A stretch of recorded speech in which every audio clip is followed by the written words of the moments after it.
From Washington, this is VOA News.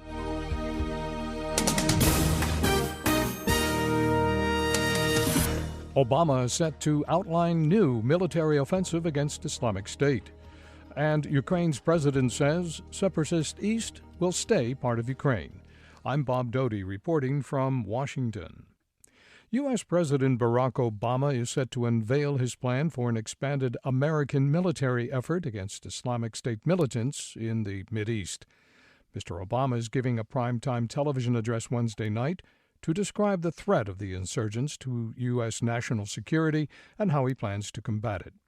Mr. Obama has told key government officials that he believes he has the authority to order an increased military offensive without congressional approval, but told 4 top lawmakers at a White House meeting Tuesday that he would welcome a favorable legislative vote to show the country was united in fighting the militants. Ukraine's President Petro Poroshenko says he will submit a bill to Parliament next week, granting parts of the separatist East greater autonomy but keeping them part of Ukraine. Mr. Poroshenko announced the move at a cabinet meeting Wednesday. He promised special status to some areas of the rebel-controlled regions of Donetsk and Luhansk, but he rejected any talk of federalization or total independence. President Obama says he has a strategy for defeating Islamic State militants in the Middle East, and on Wednesday night here in Washington, he says he will explain the nature of the threat and how he plans to deal with it. Mr. Obama's address to the nation will reportedly lay out his hopes for an international coalition to support Iraqi and Kurdish ground troops in fighting the militants. VOA's coverage of the president's remarks will be streamed live at voanews.com. Coverage begins at 0:30 UTC. This is VOA News.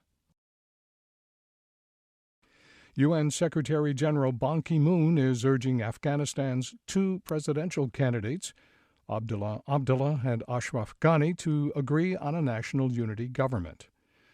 In a statement Wednesday, Mr. Ban appealed to the 2 rivals to reach the agreement in accordance with commitments they made 2 months ago.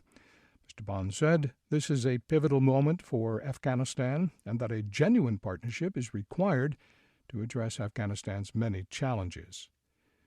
In a deal mediated by U.S. Secretary of State John Kerry on July 12th, Abdullah and Ghani agreed to a UN-supervised audit of the country's disputed June 14 runoff vote and committed to abide by the final results. They also agreed to form a national unity government. Pakistan's military says its warplanes struck 3 hideouts at a Taliban stronghold near the Afghan border, killing 65 suspected militants.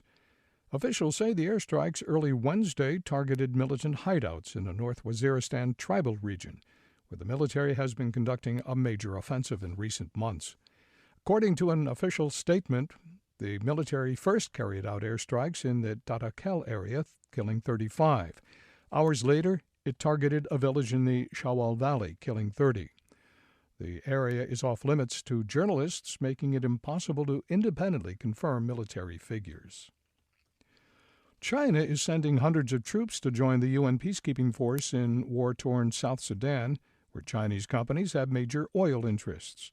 Comments from China's foreign ministry on Tuesday followed a report in the Wall Street Journal that said China was deploying troops to protect South Sudanese oil fields and the Chinese workers and installations around them. Rescue workers in Indian-administered Kashmir continue efforts to evacuate thousands of people left stranded by some of the worst monsoon flooding the region has seen in decades. More than a week of heavy rains have led to floods and landslides, which have washed away houses and bridges, killing at least 450 people in both India and Pakistan. Indian officials say flooding has affected more than 75,000 people. And Japan's nuclear regulator has given final approval to restart 2 reactors shut down following the Fukushima nuclear meltdown 3 years ago. The Nuclear Regulation Authority said Wednesday that the power plant in southwestern Japan could reopen, although local approval is still needed. It would be the first of Japan's nuclear plants to restart under stricter standards following the 2011 earthquake and tsunami disaster. That's the latest world news from VOA.